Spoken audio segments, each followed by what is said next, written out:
Halo teman-teman semua, dimanapun kalian berada, semoga kalian sehat-sehat selalu dan tetaplah di rumah. Pada kesempatan kali ini saya akan menjelaskan tentang net present value. Tapi sebelum itu, perkenalkan, nama saya Erlangga Mustari, saya dari kelas 6 MB1.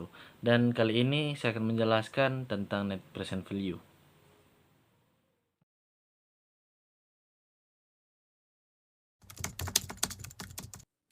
Oke, teman-teman.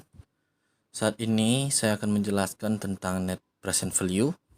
Seperti yang sudah kita ketahui bersama, bahwa kita sudah mendapatkan beberapa hal yang telah diketahui. Yang pertama, total investasi atau proyek adalah sebesar 33 juta rupiah dan untuk inflasinya sebesar 2%. Sebelum kita akan melanjutkan pada kasus ini, saya akan menjelaskan bahwa misalnya saya ingin melakukan investasi di sebuah perusahaan atau sebuah proyek, misalnya perusahaan semen, dan di situ saya akan berinvestasi. Dalam hal ini saya akan menyunting dana sebesar 33 juta rupiah. Dan di sini saya belum mengetahui atau belum bisa memastikan apakah saya akan mengalami keuntungan di beberapa tahun yang telah ditentukan. Maka dari ini saya melakukan analisa untuk melihat apakah kedepannya saya akan mengalami keuntungan atau kerugian dari investasi yang saya lakukan. Dan di saat ini saya akan menganalisa untuk 5 tahun ke depan, dan telah diketahui untuk net cash flow-nya sebesar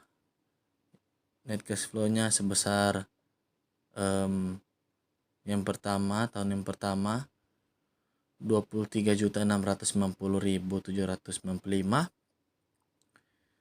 Nah, di sini net cash flow-nya didapatkan dari cash in dikurangi cash out. Maksudnya cash in itu adalah net profit ditambah depresiasi atau laba bersih dikurangi dengan cash out dan menghasilkan net cash flow. Ya. Di sini untuk 5 tahun saya sudah isi net cash flow-nya untuk 5 tahun. Yang pertama 23.690.795 dan yang seterusnya. Boleh teman-teman lihat. Dan untuk mencari hasil dari faktor present value, faktor PV, di sini ada rumusnya. Rumus PV present value 1 per 1 tambah 1 pangkat N. Dan ini untuk 1 tahun saya sudah isi juga rumus tabel penyelesaian tahun pertama. Dia jadi 1 tambah 1 per 1 tambah 0,22, karena 0,22 itu didapatkan dari 22%. 22% sama dengan 0,22. Jadi 1 per 1 tambah 0,22%, maksudnya 1 per 1 tambah 0,22 pangkat 1. Dan satu ini itu adalah tahun pertama ini. Hasilnya 1 per 1,22 pangkat 1. Dan sama dengan dia mendapatkan 0,819. Begitu juga di tahun yang kedua. Di tahun yang kedua sama dengan ikuti rumus 1 per 1 tambah 0,22% pangkat 2. Karena sudah di 2 tahun.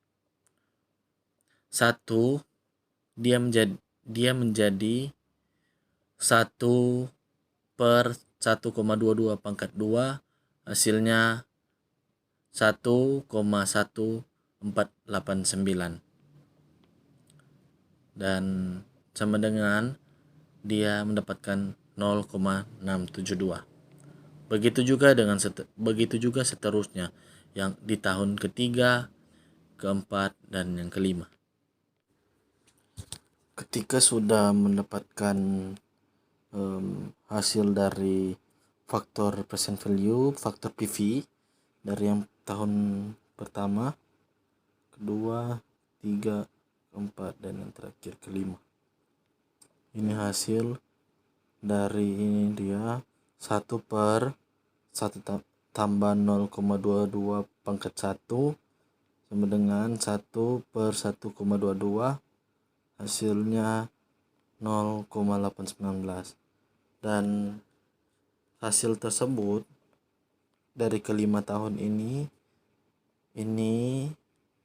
hasil dari faktor present value, dan angka tersebut ditarik ke sini. Bisa teman-teman lihat ketika sudah mengikuti rumus dan sudah mendapatkan hasil dari tahun pertama, kita tarik ke faktor PV sini.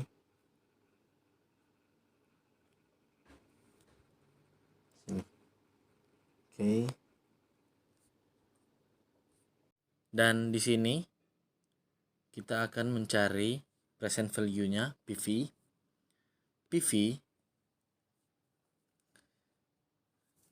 PV net cash flow dikalikan dengan faktor PV. Jadi untuk mencari hasil dari ini, kita harus kalikan. Jadi untuk mencari PV kita harus mengkalikan net cash flow-nya, net cash flow dikalikan faktor PV.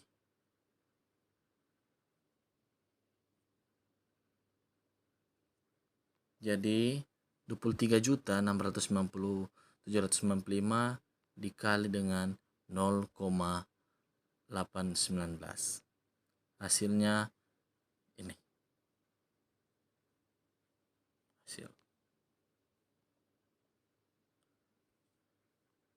Jadi untuk mencari PV, net cash flow dikalikan dengan faktor PV sama dengan ini, 19.394.571. Dan total ini semua net present value. Baru kalau sudah dapat net present value, baru kita kurangi dengan total investasi untuk proyek adalah 33 juta. Jadi 119.364.999.68 pera 68 dikurangi 33 juta dan hasilnya 96.364.998.69. Itu saja yang bisa saya jelaskan. Semoga bermanfaat untuk teman-teman semua dan semoga dimengerti. Terima kasih.